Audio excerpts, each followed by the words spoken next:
నమస్తే, welcome to Disha TV. ప్రస్తుతం మనతో పాటు కాంగ్రెస్ సీనియర్ నేత వి హనుమంతరావు గారు ఉన్నారు. రాష్ట్ర తాజా రాజకీయ పరిణామాలపై మాట్లాడదాం. ప్రణయ్ హత్యకి సంబంధించిన తీర్పు కూడా వచ్చింది. ఆ తీర్పు పట్ల అలాగే వరుసగా జరుగుతున్న ఈ యొక్క సంఘటనల పట్ల ఏం చెప్పదలుచుకున్నారు? చూడండి, దీనికి రంగనాథ్ ఎవరైతే ఐడా చైర్మన్ ఉన్నాడో, గతంలో ఆయన ఎస్పీ ఉండే, ఆయన రాత్రి పగలు కష్టపడి కేసును సాధించిండు. దానికి అలా తండ్రి ఉరేసుకొని చచ్చిపోయిండు మారుతిరావు. ఆ తర్వాత మిగతా ఎవడైతే చేసిండో వాళ్ళకు కూడా ఉరి శిక్ష పడ్డది, లైఫ్ ఇంప్రిజన్మెంట్. దీన్ని ఇంప్లిమెంట్ ఎందుకు చేస్తలేరు? గతంలో కూడా ఇట్లనే అయింది.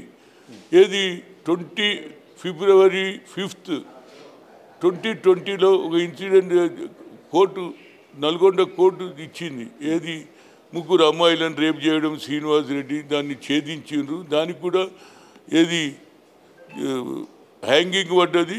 అదేవిధంగా లైఫ్ ఇంప్రిజన్మెంట్ ఇప్పటి వరకు ఇంప్లిమెంట్ చేస్తలేరు. దాని గురించి నేను 3 లెటర్లు రాసిన. ఎందుకంటే దాన్ని హైకోర్టు అప్రూవల్ ఇవ్వాలంటున్నారు. High court approval ఇయ్యారు.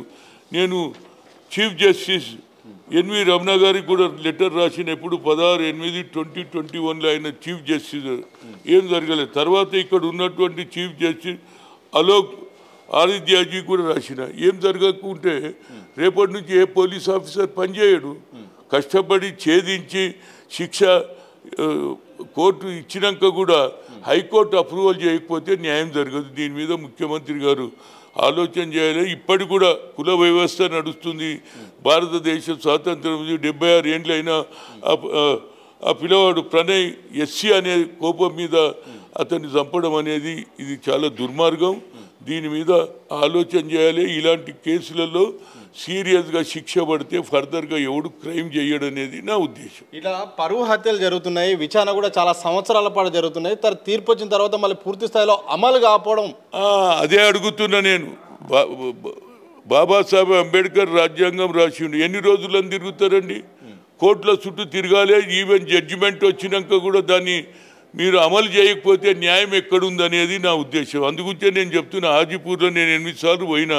మహేష్ భాగవత్ కూడా దాని మీద బాగా కష్టపడి ఛేదించి నల్గొండ కోర్టు తీర్పిచ్చిన 5 ఏళ్ళు అవుతుంది. ఇప్పుడు ఫిబ్రవరి 2020లో వచ్చింది జడ్జిమెంట్. ఇప్పటికి కూడా అమలు చేస్తలేరు. ఆ ఊర్లో ఇప్పుడు కూడా భయపడుతున్నారు. అంతా బీసీలు, కుర్మోళ్ళు, యాదవులు ఉన్నారు. వాళ్ళ పిల్లలను చంపేసిండు, మర్డర్ చేసిండు. ఇంతవరకు కేసు కోర్టు ఇచ్చిన ఆర్డర్ను కూడా హైకోర్టు ఎందుకు అప్రూవల్ చేస్తలేదని నా ఉద్దేశం. ఎందుకు అప్రూవల్ చేయట్లేదని మీరు అనుకుంటున్నారు? నాకు తెలియదండి. నేను లా మనిషిని కాదు. కానీ ఇంప్లిమెంట్ చేస్తే ఫర్దర్గా క్రైమ్ జరగదనేదే నా ఉద్దేశం. దీంతో పాటు ఇంకోటి కూడా ఉన్నది. పోలీసు వ్యవస్థ కూడా వీక్ అవుతుంది. ఎందుకు మేము చేయాలి, ఎందుకు నిర్ణయం వచ్చినాక కూడా దాన్ని అమలు చేయకపోతే మేము ఎందుకు చేయాలి అనే ఆలోచన వస్తుంది అనేది నా ఉద్దేశం. సో శాంతి భద్రత విషయంలో ప్రభుత్వాలు మారినా, అంత వ్యవస్థలు మారినా, విద్య మారినా మాత్రం ఈ యొక్క హత్యలు జరగడం అయితే ఆగట్లేదు. ఈ విషయంలో ఏం జరగాలి, ఎలాంటి మార్పులు రావాలి? హత్యలు జరిగినా, క్రైమ్ జరిగితే జ్యుడిషియరీ సీరియస్గా యాక్షన్. ఇంకోటి కూడా అన్నారు. ఏమన్నారు? సోమోటో కింద కూడా మేము కేసులు పెడతామన్నారు. ఇప్పటిదాకా పెట్టినరా? అయిన కేసులకే మీరు నిర్ణయం తీసుకుంటే సోమోటో కేసు ఎక్కడైతుంది? కేసు ఛేదించి శిక్ష పడేందుకు ప్రయత్నం చేసినటువంటి పోలీసు వ్యవస్థకు కూడా అన్యాయం చేస్తున్నారు. వాళ్ళు కూడా రేపటి నుంచి ఎవరు కూడా సీరియస్గా తీసుకోరు.